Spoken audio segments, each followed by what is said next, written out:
I found an adult toy hidden in my wife's car and immediately suspected the worst, that she was cheating with her boss, a suspicion that had been festering for months. My initial, ice-cold response was not one of emotional outburst, but a dark, methodical plan for retribution.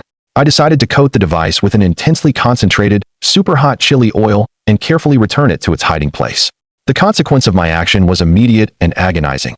Both she and her lover ended up screaming in pain, a sound that, perversely, was the most satisfying thing I'd heard in a long time.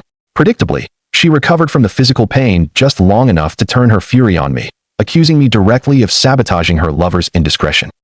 If you made it this far, leave a like, share or subscribe to help grow our channel, and keep it alive for more dramatic stories that will surely give you some much-needed awareness.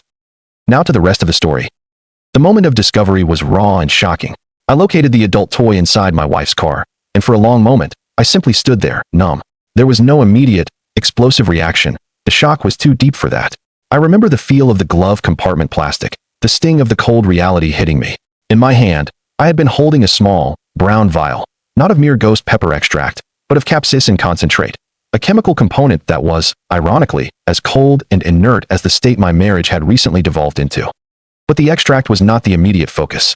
The true, stomach-churning discovery was Melanie's little battery-operated friend, tucked away in the glove compartment, precisely where a person might keep a roadside emergency kit. Except this was a perverted kit for an entirely different kind of emergency. The detail that twisted the knife was that the device felt still warm to the touch, a thermal signature that could only mean one thing. It had been in use recently, serving as the latest prop in her performance review with her manager, Jared. My name is D. Carter, and only 3 hours prior to this pivotal moment, I considered myself to be a perfectly normal, unremarkable man living in the quiet, damp seclusion of Luring, Maine. Our official population count hovered around 3,847 residents, a number I always mentally adjusted to include Mrs. Henderson and her truly ridiculous, leash-walking cats. My professional life was built on order. I earned my paycheck as a logistics coordinator at Coastal Supply. This is a title that sounds more mundane than it is, meaning I ensure that the right materials, the right pallets, and the right paperwork get to the right destination at the exact right time. It turned out, however, that I had been spectacularly, tragically failing at my most important personal logistics job, managing the flow and destination of my own life. I had been searching for the jumper cables, a completely innocent, necessary chore, in Melanie's Honda when I stumbled upon her sordid little secret. She had asked me to simply move her car a few feet so she could access her work laptop from the trunk. The request itself was a red flag. A work laptop. My skepticism was justified, since the woman had not brought home genuine work in over 2 years, yet suddenly she was obsessed with burning the midnight oil on urgent quarterly projections. The toy itself was a statement. Pink, sleek, unquestionably expensive, and definitely not the sort of cheap, mass-market item you would find at our local Walmart. This was bespoke, boutique-level adultery equipment. I lifted it, turning it under the harsh, bare light of the garage ceiling. That's when the second layer of betrayal hit me. The undeniable, cloying smell of Jared's cologne. That overwhelming, nauseating mix of sandalwood and pure, undiluted desperation that he habitually doused himself in every single morning before stepping foot into the office. Damn it, Mel. I remember muttering into the silent, oily air of the empty garage. At least have the simple, common decency to clean your infidelity props. But the core of my identity kicked in right then. I was a logistics guy. That career instills a certain ruthless appreciation for efficiency and for the precise execution of a plan. When it came to revenge, my logic dictated that it should be both completely efficient and utterly memorable. I turned and walked deliberately over to my workbench. This was my sanctuary, where I kept my rather extensive collection of hot sauces and extracts. I was not a collector of the amateurish, novelty stuff they put out in restaurants. This was the real deal. Military-grade capsaicin extracts that I had previously reserved for highly elaborate, yet harmless, pranks on the guys in the warehouse. The true crown jewel of this collection stood right there, unassuming in its small brown bottle, Ghost Pepper Supreme, boasting a searing 1.2 million Scoville units. The warning label, I recalled, claimed it was hot enough to strip industrial paint. Let's see exactly how hot your next conference call turns out to be, I whispered. With a meticulous, surgical care, I used a toothpick to apply an almost invisible, yet thin, uniform layer to the device. My aim was not permanent, debilitating damage. I was not, despite the situation, a monster, but certainly enough to trigger a severe, unforgettable reconsideration of her career advancement strategies. I made sure to return everything to its original, precise position. I closed the glove compartment softly and walked back inside the house, taking a seat on the couch to wait for the inevitable show. Melanie arrived home approximately an hour later, her face unnecessarily flushed, her demeanor clearly disheveled, claiming she had been caught in unforeseen traffic after the late meeting.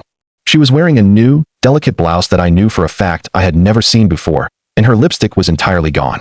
The only logical conclusions were either that she had somehow eaten a sandwich made entirely of grease, or that Jared's intensive quarterly projections were significantly more hands-on than any corporate training manual would suggest. "How was work today, honey?" I inquired from my spot on the couch, deliberately holding a beer in one hand, the living, breathing picture of untroubled domestic tranquility. "Oh, the usual grinding. Jared just had some new operational strategies he was keen to go over with me. Very intensive stuff," she lied, already making a beeline for the stairs, undoubtedly eager to wash away the sticky, invisible evidence of her illicit strategy session. "I bet it was intensive," I responded, my voice carefully neutral. "I truly hope you learned something valuable from the experience." She hesitated at the very bottom of the staircase, her posture slightly defensive, giving me a look I couldn't quite decipher. Was it guilt? Was it sudden, reflexive annoyance? It was difficult to tell where Melanie's emotions truly lay anymore. "I'm going to take a long shower, and then maybe just try to relax a bit before we eat dinner," she announced. "You absolutely do that," I said, lifting the beer. "Take all the time you need for yourself." I turned up the volume on the television, fixing my gaze on the flickering screen, and I waited. I did not have to wait long. The truly horrific scream that tore through the quiet house and echoed from upstairs could have realistically shattered the glass windows. It was the primal kind of sound one expects to hear from a person who has just discovered their house is engulfed in flames. Or, in a poetic sense, that they had just found a serpent coiled up in their bed, which, in an abstract way, was precisely what she had found. The bathroom door was subsequently slammed open with enough violent force that I fully expected it to leave a clear indentation in the drywall. "Doug, get up here to the bathroom right now," she shrieked. I took another measured sip of my beer and consciously reviewed my available options. I could play completely and utterly dumb, always a safe, if predictable, bet in a failing marriage. I could immediately confess and throw myself upon her mercy, which I knew would be non-existent. Or, I could indulge in the deeply satisfying path that felt most natural and finally unleash the scalding sarcasm that had been building inside me for many, many months. I chose option 3. "What exactly is wrong, honey?" I called up the stairs. "Did your much-anticipated relaxation session get a little bit too hot?" She appeared immediately at the top of the stairs, hastily wrapped in a towel, her face a terrifying, mottled mixture of pure rage and painful capsaicin exposure. "Did you do something to To your what, Mel? Your personal massager? Your emergency stress relief device? Your portable quarterly performance enhancer?" I interrupted, my voice sharp. The look she returned could have genuinely melted steel, burning through the silence between us. "You disgusting bastard. You actually went through my car and my personal belongings." "I was looking for the jumper cables, Melanie. Those things we use to start dead car batteries," I replied, standing up and allowing a small, controlled measure of my anger to finally show. "Speaking of batteries, yours could definitely use a good deep cleaning before its next use. It's just a simple maintenance suggestion." She stormed down the stairs, clutching the towel around her body as if it were the only remaining piece of protective armor she had. "You have absolutely no right to go through my personal belongings or invade my privacy." "Personal belongings?" I moved closer, forcing her to look directly at me. "Mel, we've been married for 8 long years. I've seen all your personal belongings. Frankly, I've probably paid for most of your personal belongings. But this particular item, this expensive little piece of hardware, was completely and utterly new to me. Where did you acquire it? Was it some kind of special promotional gift from Jared's presentation on precisely how to penetrate new markets?"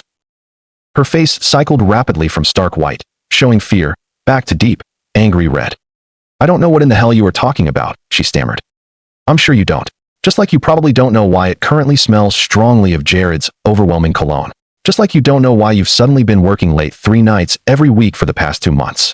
Just like you don't know why the total mileage on your odometer doesn't come close to matching your story of driving straight to the office and straight back home. I've been logging it," I stated, the professional truth of it ringing in the room. "See, that's what we logistics guys are trained to do. We log things, mileage, specific timestamps, behavioral patterns, glaring discrepancies, and Melanie's life had, for quite a while, become one massive, untenable discrepancy." She tightened the towel again, lifting her chin in that specifically defiant and self-righteous way she had perfected during the more confrontational segments of our marriage. "Even if I were engaged in an affair, which I am certainly not admitting to, at least Jared treats me like I matter. At least he makes me feel desired in a way you haven't in years." "Oh, I'm absolutely sure he does," I conceded. "Right up until his own wife finds out. Or until human resources inevitably gets involved in his private life. or until he finally decides to trade you in for a newer, younger model. But hey, enjoy the ride while it manages to last. That precise moment was when she entirely lost control. She began screaming, an incoherent, high-pitched rant about how I was a pathetic, ambitionless loser, how I had never managed to amount to anything of consequence, and how Jared was definitively twice the man I could ever aspire to be. It was the entire greatest hits album of our most recent, unresolved arguments, but delivered with a volume that bordered on dangerous and a distinct lack of necessary clothing. I simply allowed her to vent all of her pent-up frustration. Sometimes, you just have to step back and let people fully and completely show you who they genuinely are when the pressure is applied. When she finally ran out of energy and oxygen, I walked over to the nearest window and looked out at our excessively quiet little suburban street. I could see Mrs. Henderson methodically walking her several cats. Yes, she actually employs leashes for her felines, and I saw Mr. Paxton across the street, clearly pretending to water his already drowned garden while undoubtedly eavesdropping intently on our explosive domestic drama. You know what, Mel? You are absolutely, entirely right about one thing. Jared probably is twice the man I am, I conceded, turning to face her. He's certainly twice as sleazy and manipulative, twice as fake and dishonest, and he is absolutely twice as likely to leave you completely high and dry when his entire life inevitably blows up in his shallow face. I took a slow, deliberate step toward her. But here is the one critical thing you still seem unable to understand. I am not the same emotionally compromised guy you married 8 years ago. That guy would have begged you to stop, promised to completely change, and done absolutely anything necessary to salvage this failed marriage. I walked directly past her toward the garage, pausing to let the weight of my words sink in. This guy is just beginning to get started. The look of profound, dawning fear and understanding that suddenly crossed her face told me she was finally, belatedly beginning to grasp that her previously mild-mannered, predictable husband might not be so easily managed or mild after all. The unavoidable, unpleasant truth about residing in a small town is that everyone, everywhere, somehow manages to know everyone else's business, with the single, massive exception of the very people whose business it actually is. Case in point. By early Thursday morning, less than 24 hours after the incident, a measurable half of the population of Luring already knew every excruciating detail about Melanie's affair, yet she somehow still genuinely believed she was maintaining a perfectly discreet secret. I quickly discovered this during my entirely regular after-work stop at the RN, our quintessential local dive bar, and the undisputed unofficial information exchange nexus of Luring. Ray, the perpetually tired bartender, has been steadily pouring drinks and meticulously collecting local secrets for 3 decades. He is, in essence, like a very drunken, highly discreet Swiss bank, totally silent and trustworthy, right up until the point that someone manages to genuinely piss him off. D. He called out loudly as I walked in the door for my usual after-work beer ritual. Tell me, how exactly is married life treating you these days? The very specific, knowing emphasis he placed on the word married told me, with absolute certainty, that he knew something. Ray is not a man who wastes time or is subtle when he is clearly fishing for a vital piece of information. Oh, you know exactly how it is, Ray, I replied, sliding onto my customary stool. Some days you're the annoying bug. Some days you're the completely immovable windshield. I gave him a slight nod toward the tap. Today, I'm feeling definitively like the windshield. He poured my chosen beer with the kind of unnecessary, highly theatrical precision that immediately signaled he was deliberately setting the stage for a significant conversation.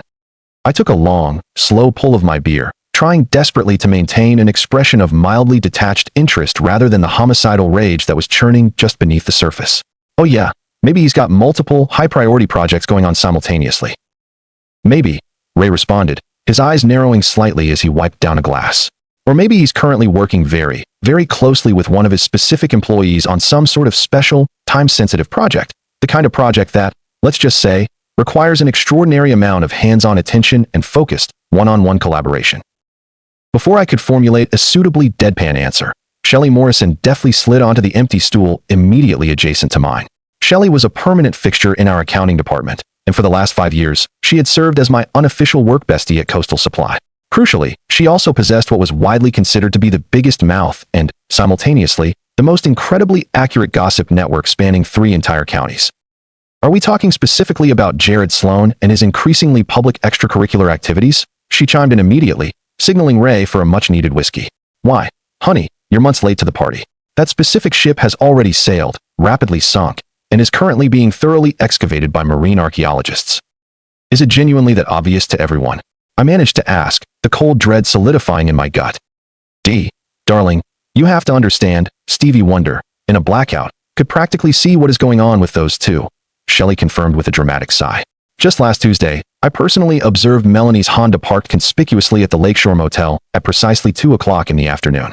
Her official lunch break is only 60 minutes long, and that particular motel is a solid 20-minute drive from the office each way. The math simply doesn't add up. Either she has suddenly developed a revolutionary ability to bend the laws of space-time, or she is definitely bending something else entirely within the confines of a lakeside suite. Ray chuckled knowingly, pouring Shell's whiskey with a steady hand. Now, tell him the really good part, Shell. Tell him about the infamous receipts. All right, listen closely, she commanded, taking immediate center stage. So, just yesterday, I was meticulously processing expense reports, part of my actual, official job, and Jared submitted a receipt for what he labeled as a client dinner at Mario's Italian Bistro.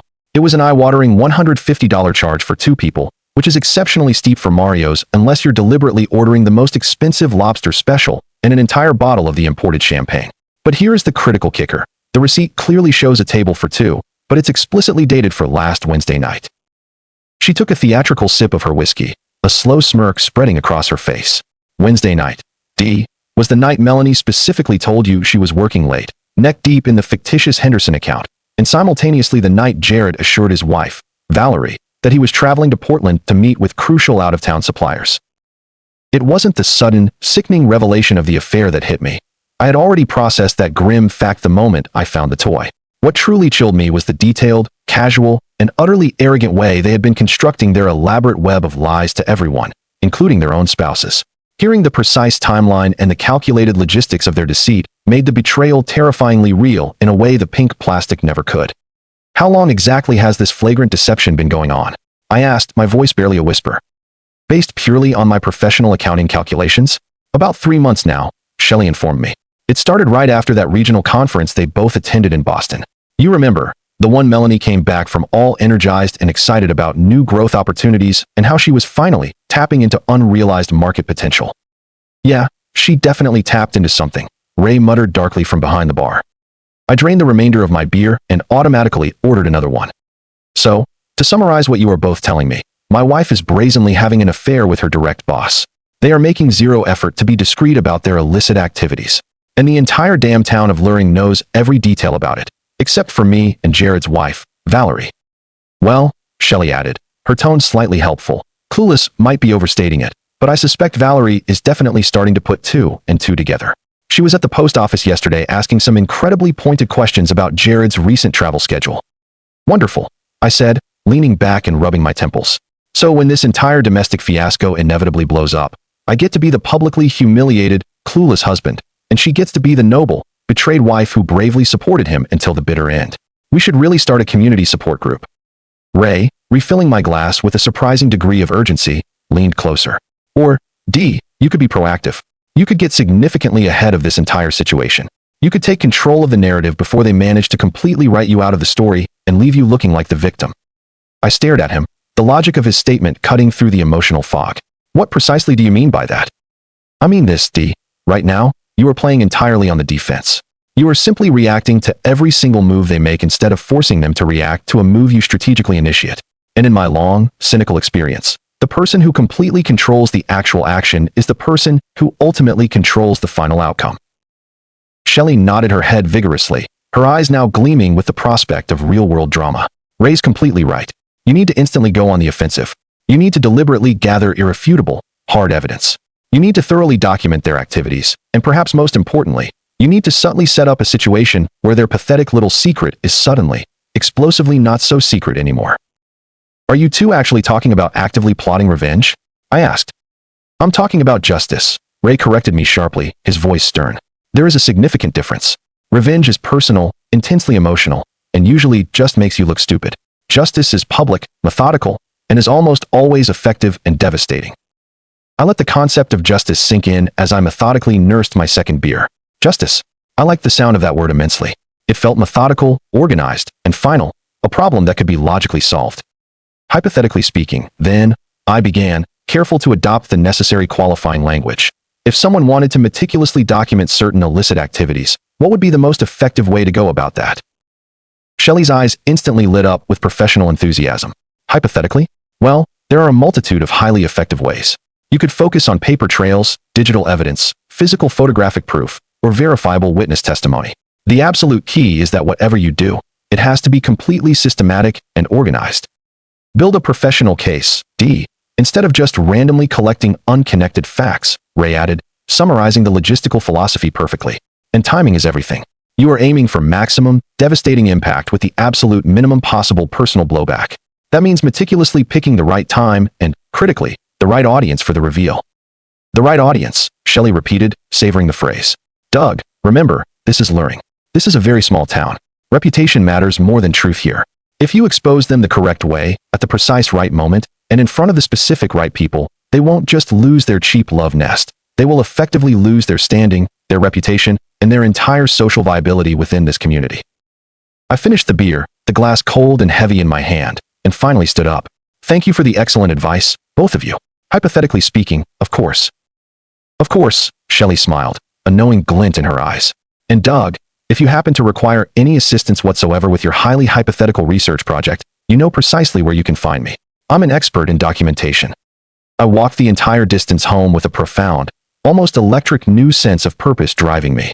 Melanie and Jared thought they were successfully playing me for the quiet, oblivious fool, but they had made one catastrophic and irreversible mistake.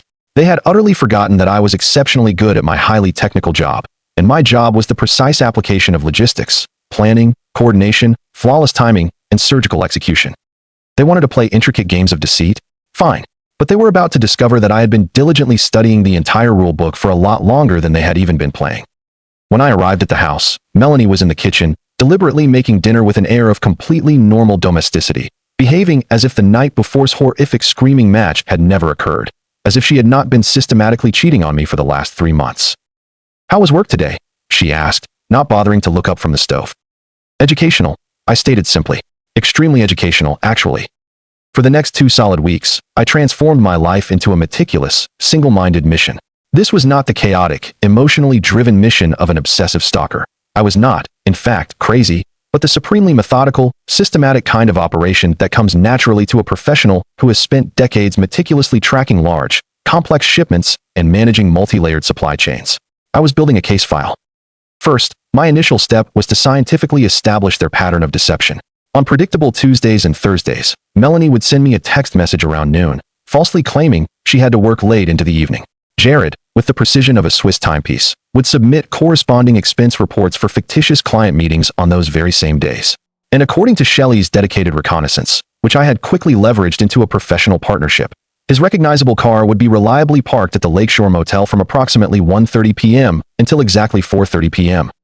They were fundamentally creatures of simple, predictable habit, which made them incredibly easy to track, and predictable people, in my line of work, are fundamentally easy to catch. I began my systematic operation with the digital evidence, the least physical and most easily replicated proof. Melanie had always been unbelievably careless and lazy with her security, using the same, obvious password for every single account she owned. Sanchain 2015. The password was a syrupy, pathetic combination of my last name and the year we got married, a detail that would have been sweet and sentimental if she weren't currently using it to meticulously coordinate her elaborate affair. Her laptop was indeed protected by a password, but her commitment to operational security was clearly non-existent. The password, I noted with cold disgust, was scrawled on a brightly colored sticky note stuck right onto the corner of the monitor screen. Her email account was not just a resource, it was a digital goldmine. I unearthed 3 solid months of increasingly explicit and flirty messages exchanged with Jared. They began innocuously enough, moving from standard professional gratitude. Thanks for the great presentation today, and I'm looking forward to working more closely with you, to something far more personal by the second month, morphing into breathless declarations like, I cannot wait for our next private meeting. You genuinely make coming to work so much more exciting. The ultimate, undeniable smoking gun was a message from just last week. It was a clear, unambiguous invitation. Doug is working late tonight. Want to come over and check out our new bedroom furniture? I think you would really appreciate the craftsmanship. I sat staring at that particular message for an extensive, soul-crushing period of time. She hadn't just cheated. She had brought him into our house, into our shared bedroom, to desecrate our most intimate space. That action crossed a line so absolute, so fundamental, that I hadn't even consciously realized its existence until it was violently breached. However, the email that truly arrested my attention was one from Jared to Melanie, dated only 3 days prior. It was a sharp, clinical note of caution. We need to be significantly more careful. Doug is not as stupid as he looks, and I absolutely cannot afford any complications right now. Valerie has been asking pointed questions, and I have that crucial promotion review coming up next week. Maybe we should cool things off for a short while. Melanie's reply was instantaneous and dripping with raw desperation. Please don't do this, Jared. I can absolutely handle Doug. He honestly does not suspect a thing. And even if he did, what is he realistically going to do? He is far too much of a coward to ever make a public scene or start a real fight. We can easily be more discreet. But please, please don't end this. You truly mean everything to me now. Jared's subsequent reply was a calculated, textbook example of emotional manipulation, designed only to keep her hooked and manageable. I'm not ending anything, baby. I'm simply being smart and practical. We have a good thing going, a very rare connection, but we desperately need to protect it. Trust me on this.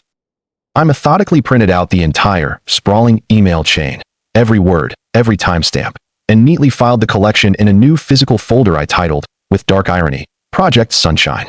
It was my own small, private joke regarding the dark truth I was now illuminating. Then, with the digital groundwork complete, I progressed directly to Phase 2, physical surveillance. I avoided the cliché of shadowing him around town like a desperate private eye in a cheap movie. Instead, I employed the silent, efficient leverage of technology. Melanie's iPhone was inextricably linked to our long-standing, shared Apple account, a logistical fact which meant I possessed the capability to track her precise location whenever I deemed it necessary.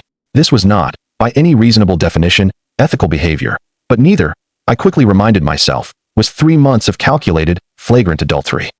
The location data pattern I uncovered was precisely what my earlier deductions had predicted. Like clockwork, every Tuesday and Thursday, her phone would show her leaving the Coastal Supply office at 1:15 p.m. on the dot, arriving precisely at the Lakeshore Motel at 1:30 p.m., and remaining fixed there until 4:30 p.m.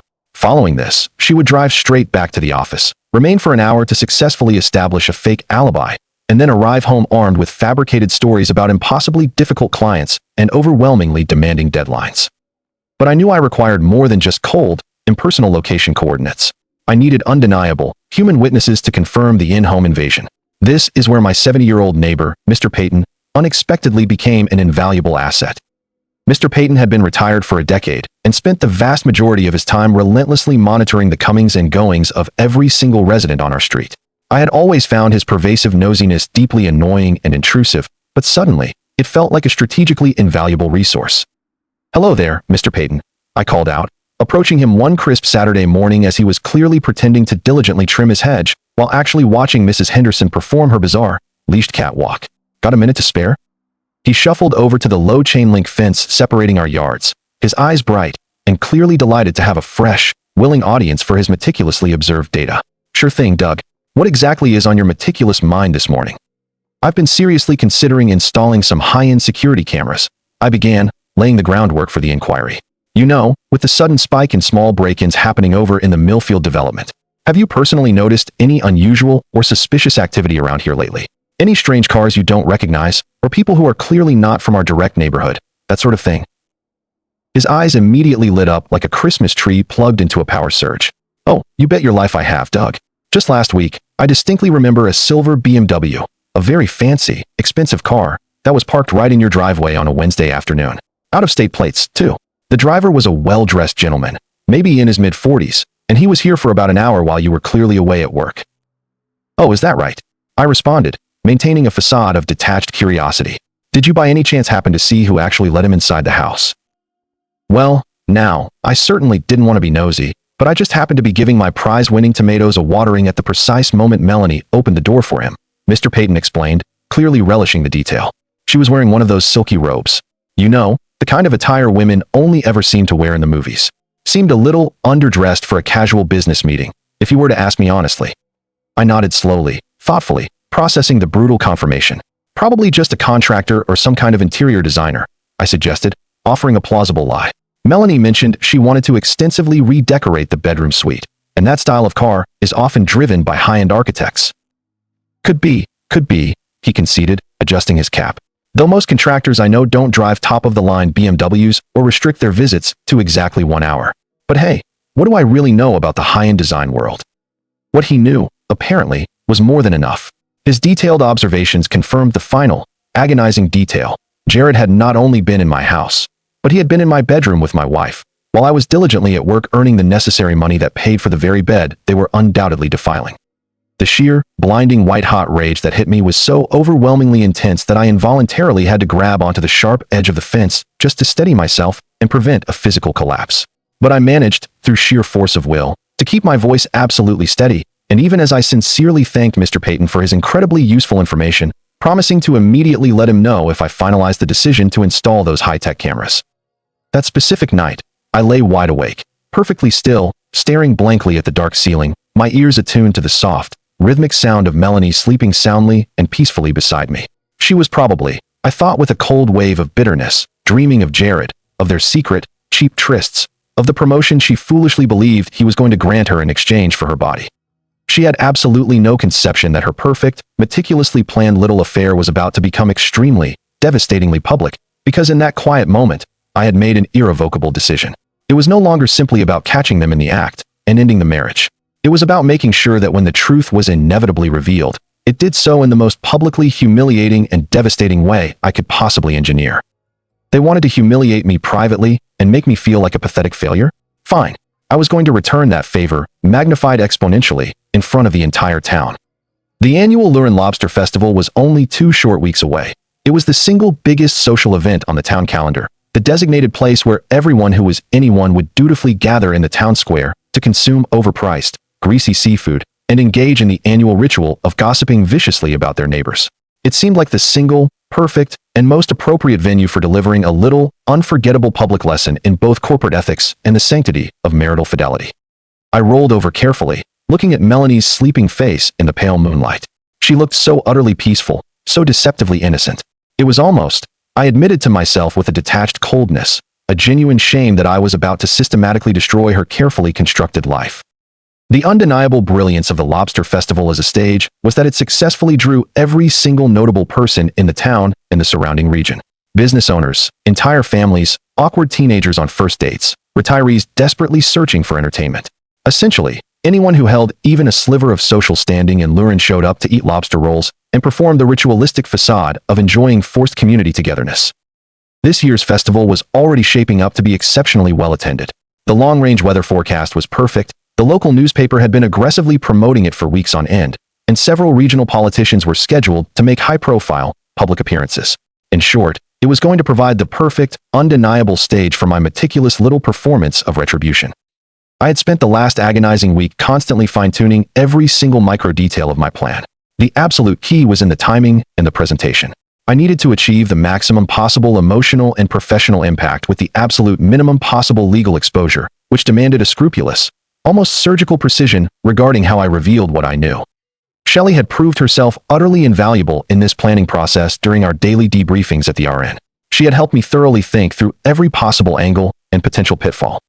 You absolutely cannot simply get up on that stage and start wildly yelling about the affair, she had warned me sternly over her usual whiskey.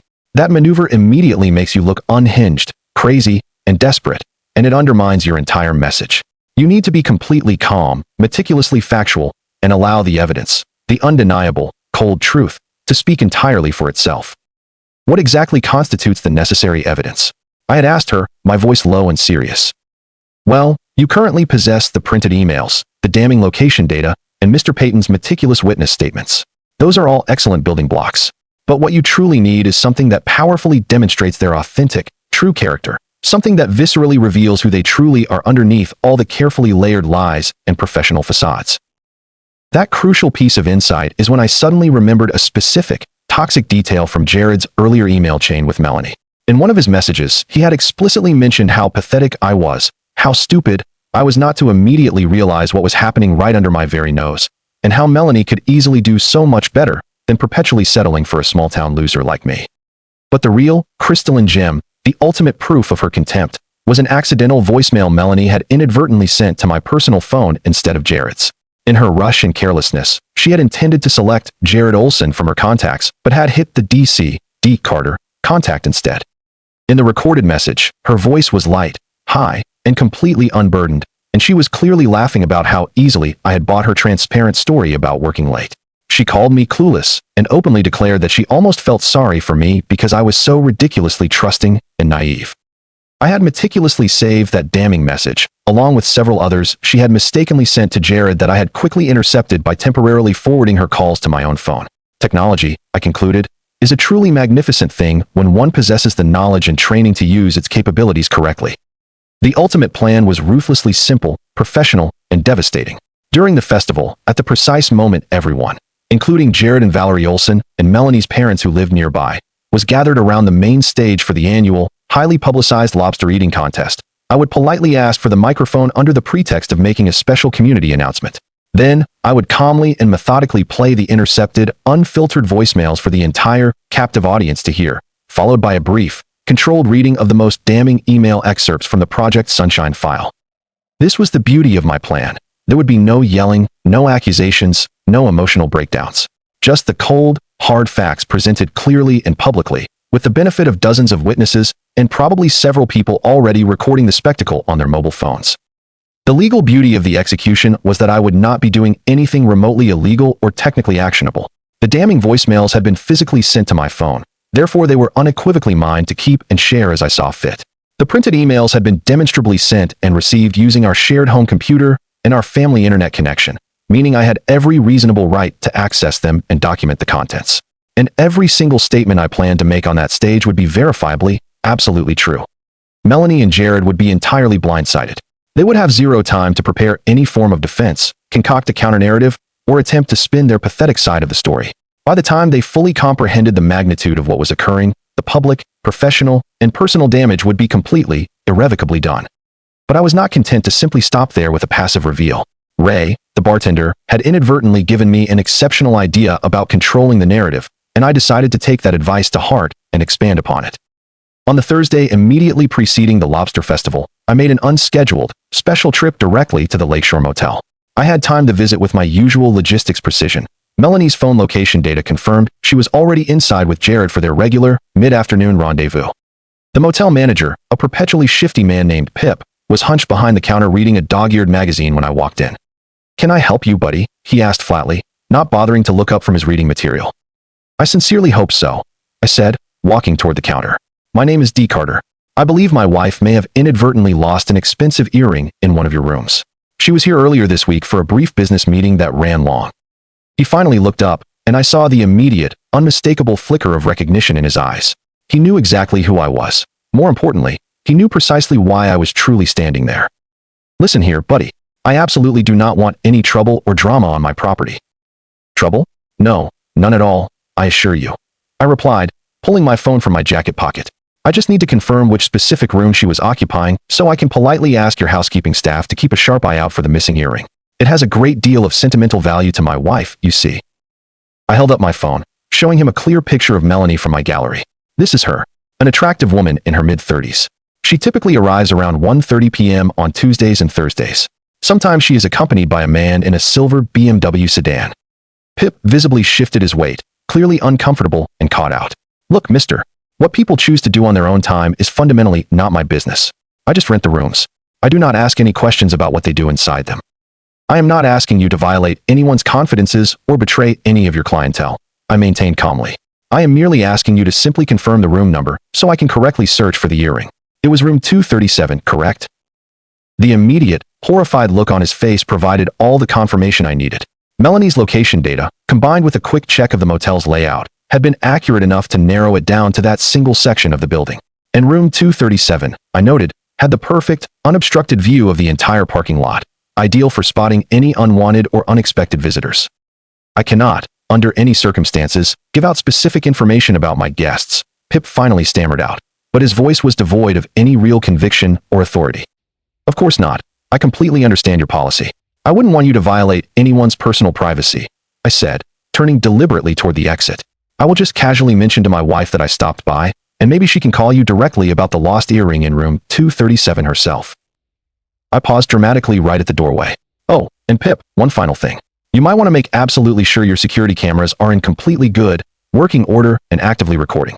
You truly never know when you might urgently need the footage for a future insurance claim or unexpected legal matters." The color completely drained from his face, leaving him pale and panicked. The Lakeshore Motel was a property that survived financially on the absolute discretion and silence surrounding its clientele's activities. The absolute last thing Pip needed was to be forcefully dragged into an explosive, messy divorce case, or, worse, a high-profile workplace scandal that would destroy his business model. I left the motel feeling deeply satisfied. I had not physically threatened anyone, nor had I performed any improper or illegal action, but I had successfully planted an undeniable, festering seed of doubt and self-preservation that would make Pip extremely nervous about continuing to facilitate Melanie and Jared's clandestine trysts in the immediate future. That evening, Melanie came home in an unusually, almost disturbingly good mood. She was humming a cheerful, unfamiliar tune as she cooked dinner, smiling more genuinely than she had smiled at me in months, and she even casually suggested we watch a movie together on the couch. "You seem particularly happy tonight, honey," I observed, my voice carefully even, as we settled onto the couch with our prepared plates. "I am happy, Doug. Truly happy. Work has genuinely been going really, really well lately," she beamed. "Jared mentioned to me today that I'm officially on the short list for a promotion, and there might be some significant opportunities to finally take on more real, complex responsibility within the department." "Well, that is just great news, honey. You certainly deserve to be recognized and rewarded for all the considerable extra effort you've been putting in these past months." She beamed at me, completely failing to detect the subtle, razor-sharp edge of sarcasm concealed in my tone. It truly is nice to finally be working for someone who genuinely appreciates my talents and is not afraid to reward hard work and dedication. "I'm sure Jared appreciates all of your many talents," I said, my gaze fixed on the television screen. "He certainly seems like the kind of professional boss who truly values high-quality, hands-on collaboration." "He absolutely is," she confirmed enthusiastically. "He has personally taught me so much about the intricacies of the business, and he has really opened my eyes to significant possibilities I had never considered before this." I nodded slowly, thoughtfully, taking a measured bite of my dinner. It truly is amazing how the right mentor, at the right time, can completely change your whole outlook on life and your career trajectory. I bet you've learned things from Jared that you could never possibly have learned from a small-town logistics guy like me. "Oh, Doug, I certainly didn't mean it to sound exactly like that," she stammered, catching herself. No, you are absolutely correct, Mel. You're entirely right," I insisted, cutting her off. "Jared possesses an expertise and a certain worldly sophistication that I fundamentally lack. He has successfully shown you a whole new, dazzling world of professional opportunities and personal potential." She visibly relaxed, apparently reassured that I was not genuinely offended, but rather just self-effacing. "Exactly. He has genuinely helped me realize that I have been unconsciously settling for far less than I ultimately deserve in both my professional and personal life." "Well," I said, raising my beer bottle in a mock, sincere toast. "Here's to you, Melanie, for finally getting exactly what you deserve."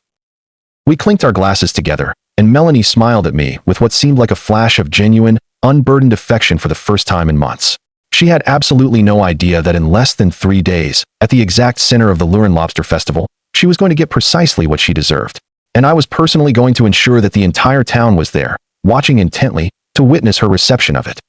Saturday morning dawned completely clear and intensely bright. The weather was flawlessly perfect for Luren's annual, eagerly awaited celebration of overpriced crustaceans and predictable small-town drama. I woke up well before dawn, made a strong pot of coffee, and went over every final detail of my plan, running through the sequence one last time in my mind while Melanie slept soundly. Everything was perfectly in place and confirmed. I had the damning voicemails meticulously queued up on my personal phone, the key email printouts folded neatly and securely stashed in my jacket pocket, and a robust USB drive with digital backups of everything stashed deep inside the center console of my car. Most importantly, I had received final confirmation that both Jared and his unsuspecting wife, Valerie Olson, would be attending the festival that afternoon. Valerie's presence was absolutely crucial to the success of my entire plan. She was a deeply respected member of the community, president of the garden club, volunteer coordinator for the library fundraiser, and widely known for her impeccable, rigid moral standards. If anyone could truly appreciate the full, devastating implications of her husband's sordid extracurricular activities and the betrayal of Melanie, it was going to be Valerie Olson. Melanie finally emerged from the bedroom around 10 a.m., already dressed in a completely new outfit I had never seen before. A sundress that looked a little too tight, was definitely a little too short, and was unquestionably far too expensive for our current shared budget. "New dress, Mel?"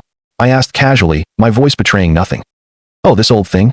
I've honestly had it forever," she lied smoothly, easily. "I just thought it would be nice to dress up a little extra for the festival.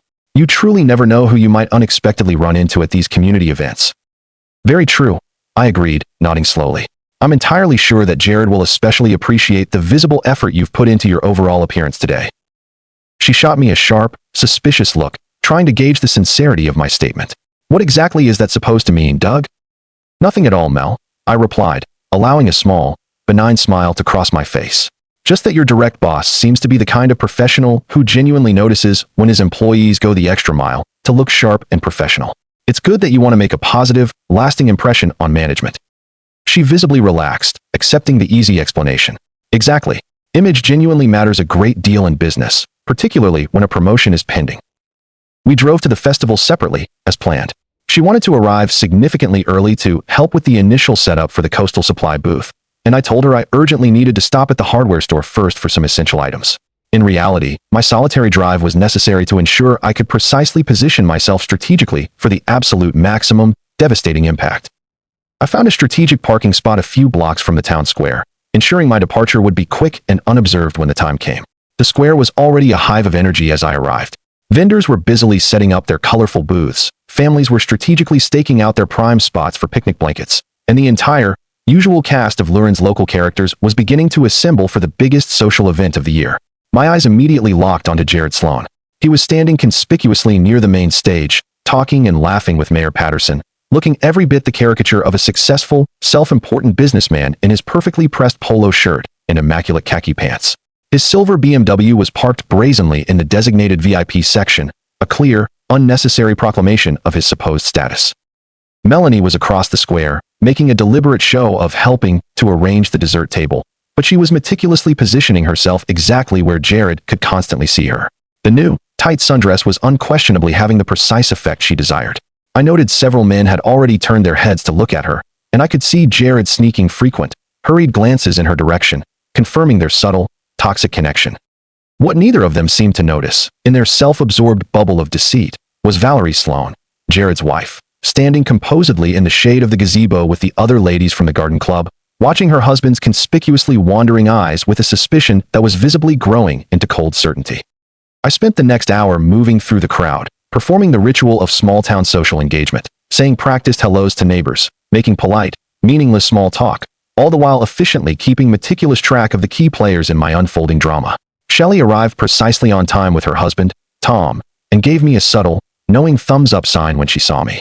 Ray had wisely closed the RN bar early to attend the festival and was now moving expertly through the dense crowd like the social politician he had never officially found the ambition to become. The infamous lobster eating contest was rigidly scheduled for 2 p.m., immediately following the mayor's necessary welcoming speech and the ritualistic announcement of this year's festival queen. The timing was absolutely perfect.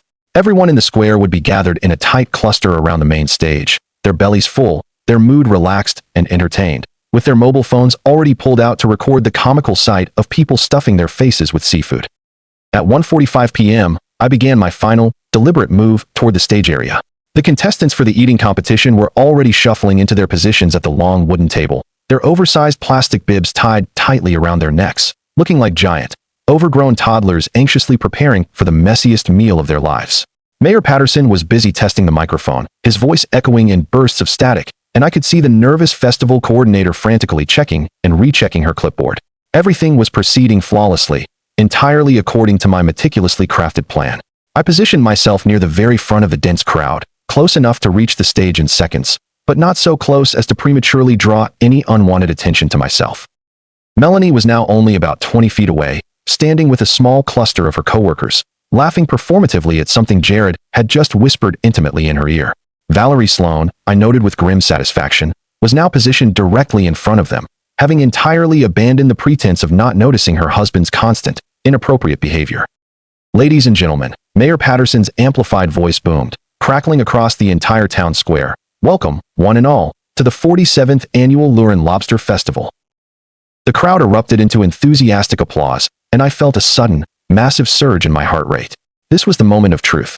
In just a few short minutes, I would either execute the perfect, unforgettable act of public revenge, or I would irrevocably succeed in making a complete, utter fool of myself in front of the entire assembled town. Before we officially commence with our world-famous lobster eating contest, the mayor continued, his voice full of practiced cheer, I would like to invite anyone who has a special community announcement or a genuine message for the entire community to come up here and share it with all of us. We love to publicly celebrate the accomplishments and milestones of our wonderful neighbors. That was my prearranged cue. I had spoken briefly to the mayor's assistant earlier in the week, fabricating a story that I wanted to make a brief, positive announcement about a community service project I was supposedly organizing. She had, with typical small-town trust, simply added me to the official list without asking for any specifics. I began walking deliberately toward the stage. The crowd parted slightly, instinctively sensing that something unusual was happening. I could clearly see Melanie watching me, her expression instantly shifting from simple confusion to outright visible alarm as she recognized me purposefully moving through the tightly packed audience. "Thank you very much, Mayor Patterson," I said, taking the microphone firmly in my hand. My body felt surprisingly steady, my voice entirely calm and controlled. "My name is D. Carter, and I have something critically important to share with everyone here today." I took a moment to look slowly out at the huge sea of faces. Some were genuinely curious. Many were impatiently eager to get to the lobster eating contest, and a significant number were already pulling out their phones, anticipating that something worth recording was about to happen. For the last 8 long years, I have been officially married to a woman many of you know well, a wonderful woman named Melanie. I began, my voice carrying clearly, resonantly across the entire square. She is a tremendously hard worker, highly ambitious, and someone who is always actively looking for new opportunities to grow and advance her professional career. I could see Melanie's face now, right in the front of the crowd, her expression completing its horrifying journey from confusion to sheer, debilitating panic as she finally realized the destructive trajectory of my words. Recently, Melanie has been working very, very closely with her direct boss, Jared Sloan, on some highly specialized projects. I continued, never breaking my calm, even tone. They have been collaboratively putting in a great deal of extra hours together, truly focusing on hands-on collaboration and actively exploring new territories in the pursuit of professional excellence. Jared, standing near the stage, had gone completely, utterly pale. I could see him desperately trying to catch Melanie's eye, clearly wondering if their only remaining option was to make a panicked run for his silver BMW. In fact, they have both been so dedicated to this particular brand of professional work that they have been consistently meeting, often alone, at the Lakeshore Motel every Tuesday and Thursday afternoon for the last 3 solid months, I stated, injecting the precise address of their betrayal into the festive atmosphere. Now, that is what I personally call an extraordinary, commendable commitment to corporate excellence and career advancement. A massive, loud murmur, a collective gasp of shock and realization, went roaring through the crowd. People were now fully understanding that this was not, by any measure, going to be a typical, benign community announcement. But what truly impressed me the most was finding out exactly how much these two professional colleagues genuinely care about each other's personal and professional development, I said, raising my phone. For example, here is a rather illuminating voicemail my wife accidentally sent to my phone, my home phone, instead of sending it to Jared's personal line. I firmly held the phone up to the microphone and pressed the play button. Melanie's voice, high-pitched, completely clear, and utterly unmistakable, immediately filled the stunned square. The sound system made her words horribly intimate and universally audible. Asterisk, "Hey baby.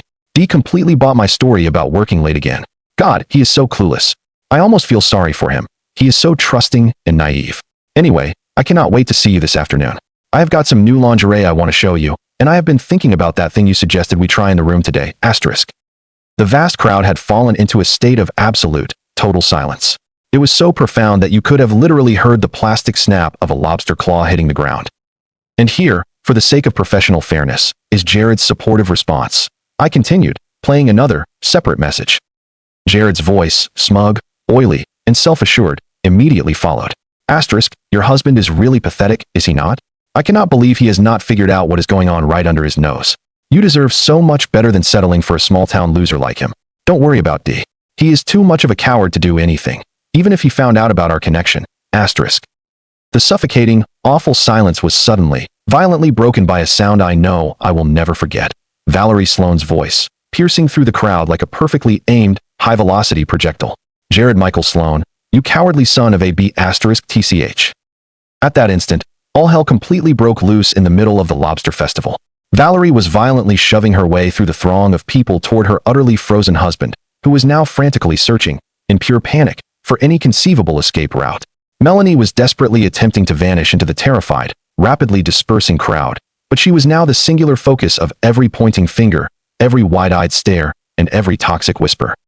Crucially, there were phones visible everywhere, held aloft, recording every single second of the rapidly escalating, public drama. "Now, I know exactly what every single one of you is thinking right now," I said, managing somehow to miraculously maintain my calm, perfectly even composure despite the utter chaos erupting around me on all sides. "This seems like a deeply private, personal marital matter that absolutely should have been handled in private, and under normal circumstances, I would completely agree with you. I slowly, deliberately pulled the thick wad of printed emails from my jacket pocket, holding them up for everyone to see. But here is the critical distinction. When I uncovered the irrefutable evidence that Jared Sloan has been not only relentlessly pursuing my wife, but also consistently using company resources to flagrantly facilitate this affair, dinners directly charged to the corporate expense account, paid time off fraudulently used for personal rendezvous, and the fact that he was actively discussing ways to frame me for embezzlement to successfully get me permanently out of his way. Well, that, I decided, seemed like something the community, the business owners, and particularly Coastal Supply's executives, should be made immediately aware of. The admission that the part about framing me for embezzlement was an exaggeration, built upon a suspicious email chain concerning the removal of professional obstacles, made no difference to the immediate reaction. The mere mention of corporate crime, coupled with the undeniable truth of the affair, was the detonator. The crowd was now in a state of complete, hysterical uproar. Valerie Sloan had successfully reached her husband, and she was now unleashing a torrent of invective and profanity that would have unquestionably made a veteran sailor blush in embarrassment. Melanie was openly crying, frantically attempting to push and shove her way through the throng of people toward the parking lot. Several people were shouting completely incoherent questions directly at me, and I could clearly see that at least 3 mobile phones were live-streaming the entire, chaotic spectacle directly onto Facebook for the world to witness. I calmly handed the microphone back to Mayor Patterson, who looked utterly shell-shocked and as though he would rather be anywhere else in the entire world, and quietly stepped down from the stage. Mission accomplished. The intense fallout from the Lurin Lobster Festival was everything I had meticulously hoped for, and significantly more. By early Sunday morning, the various video recordings of my dramatic public announcement were circulating virally across every conceivable social media platform. The local paper, caught completely off guard, had desperately called me for an immediate comment, and my phone's notification setting would not stop buzzing with a relentless stream of calls from people I hadn't heard from in years, all desperate for details and confirmation. Melanie had not returned home on Saturday night. Her car was conspicuously absent when I finally got back from the festival, along with several expensive suitcases and a majority of her clothing. She had, however, left a brittle, handwritten note lying flat on the kitchen counter. Doug, I absolutely cannot believe you would go to such cruel lengths to humiliate me like that in front of the whole town. What you did was utterly cruel and unforgivably vengeful. I will be staying at my sister's house until I can manage to figure out what to do next with my life. Don't even try to contact me. I crumpled up the piece of paper and tossed it directly into the trash bin. After 3 full months of continuous, bold-faced lies and corrosive betrayal, she was now genuinely calling me cruel and vengeful. The sheer, breathtaking irony of her note was almost, perversely, hilarious. The real, ongoing entertainment, however, came from meticulously observing the secondary, cascading explosions that my little announcement had successfully set off in the wider community. Jared's wife, Valerie, had apparently driven straight home and violently thrown all of his personal belongings, every single item she could grab, onto their impeccably manicured front lawn. To ensure maximum public impact, she had also placed a massive, hand-painted sign right in the center of the pile that read in giant block letters, "Free stuff. Cheating husband moving out." By Sunday afternoon, half the children in their affluent neighborhood were happily riding around the quiet cul-de-sac, gleefully swinging his expensive golf clubs around their heads as if they were nothing more than cheap toy horses. Even better for my long-term goals, Valerie had made her final, lethal move by calling Coastal Supply's corporate headquarters first thing on Monday morning to formally report Jared's blatant misuse of company resources. She had also efficiently forwarded them the precise copies of all the damning emails I had shared with her at the festival, along with some significant, additional incriminating evidence she had found logged on his home laptop. Jared Sloan was officially fired on Tuesday, not just merely demoted or temporarily reprimanded, but completely terminated with cause. This crucial distinction meant no severance pay, no continuation of his benefits, and absolutely no possibility of a positive reference for any future employment inquiries.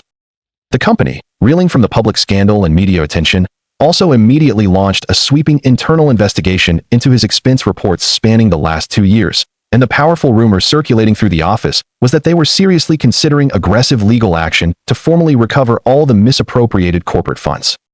Melanie managed to last until Thursday. Officially, her termination was categorized as a layoff due to a sudden, immediate departmental restructuring, but everyone in Lurin knew the unvarnished, real reason. The company could simply not afford the toxic liability of keeping her employed after the highly public, widely broadcast revelation of her affair with her superior. She was a massive liability and a PR nightmare, confirmed Shelley, who had heard the details straight from a horrified contact in human resources. I felt a small, fleeting pang of something akin to regret about that consequence. Melanie might have been a deceitful, cheating wife, but she was, objectively, actually quite decent at the specific demands of her job. Still, I quickly reaffirmed my core belief. Actions have undeniable, far-reaching consequences, and she had made her dangerous choices with a full, mature knowledge of the potential career risks involved. The formal divorce papers arrived the following Monday morning, served by a completely unfamiliar, high-powered lawyer I had never heard of. Melanie was aggressively asking for half of everything we jointly owned: the house, my entire retirement savings account, and even my specialized tools from the garage. To add insult to injury, she was also audacious enough to claim severe emotional distress caused by my actions and demanded a substantial alimony payment, citing her now reduced earning capacity due to the public humiliation. I immediately forwarded the entire thick packet of papers to my own carefully selected lawyer, along with complete copies of all the meticulously gathered evidence I possessed about her sustained affair and her own professional misconduct. Within a single week, her lawyer's tone had changed dramatically and considerably.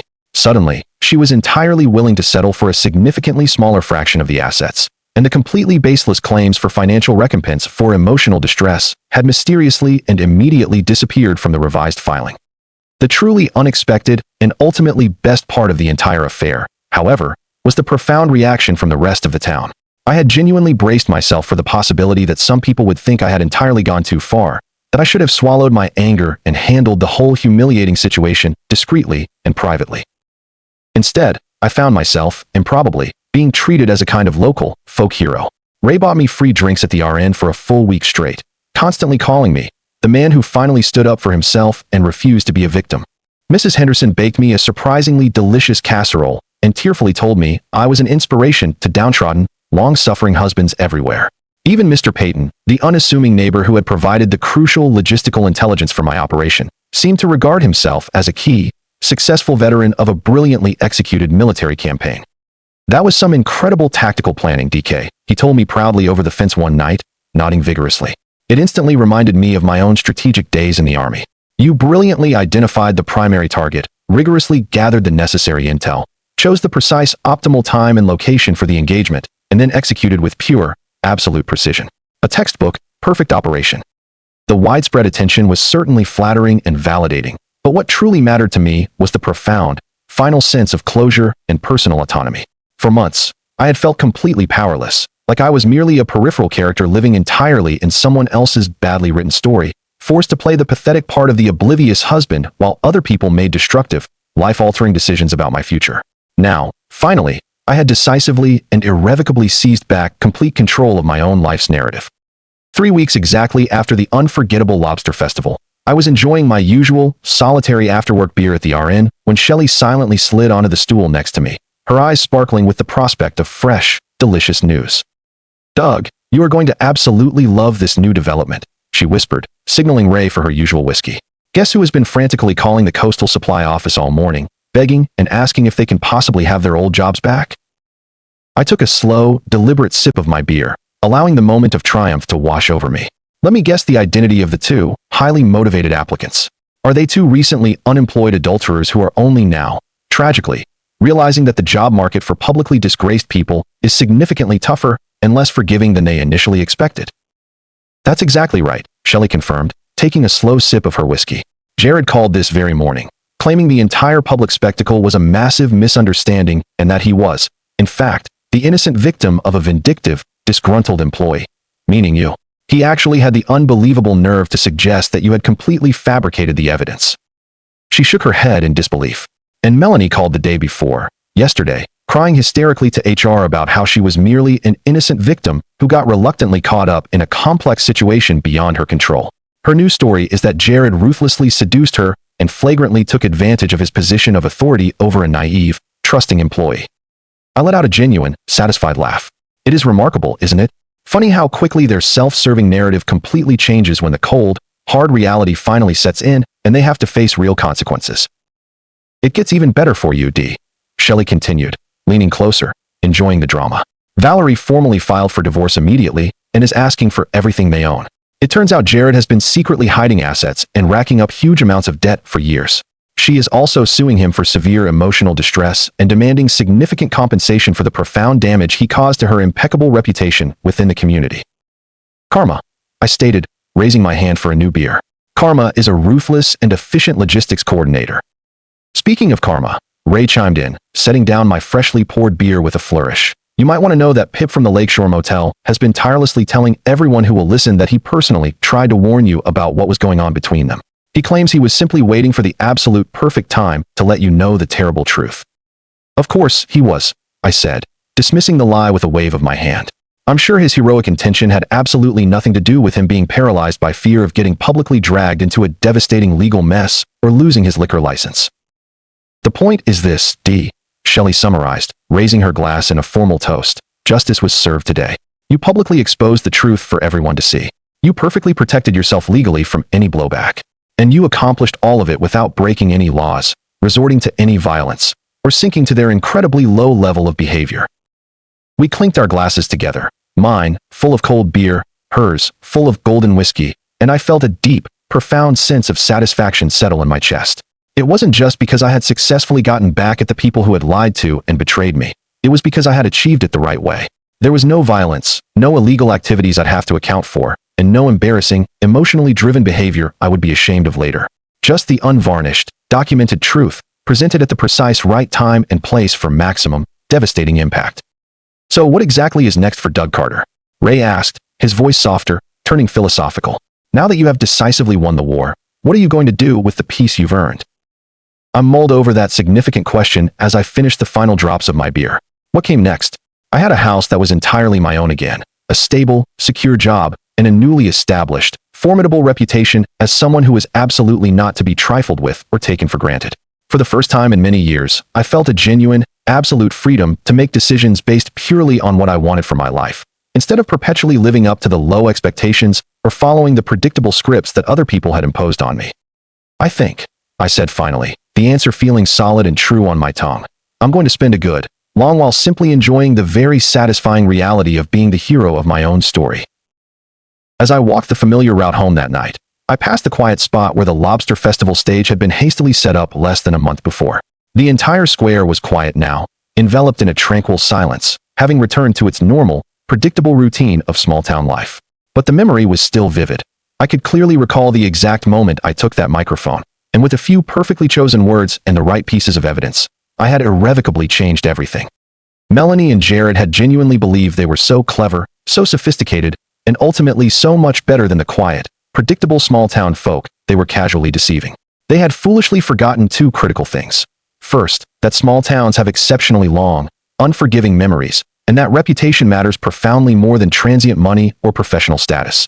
And second, they had forgotten that the quiet, dependable guy they had so cruelly dismissed as pathetic and clueless was actually, professionally, very good at his job. And his job, I concluded with a final, satisfying certainty, was logistics, meticulous planning, surgical timing, and flawless execution. In the end, they got exactly what their actions had earned them, and I made damn sure the whole town was there to see it delivered.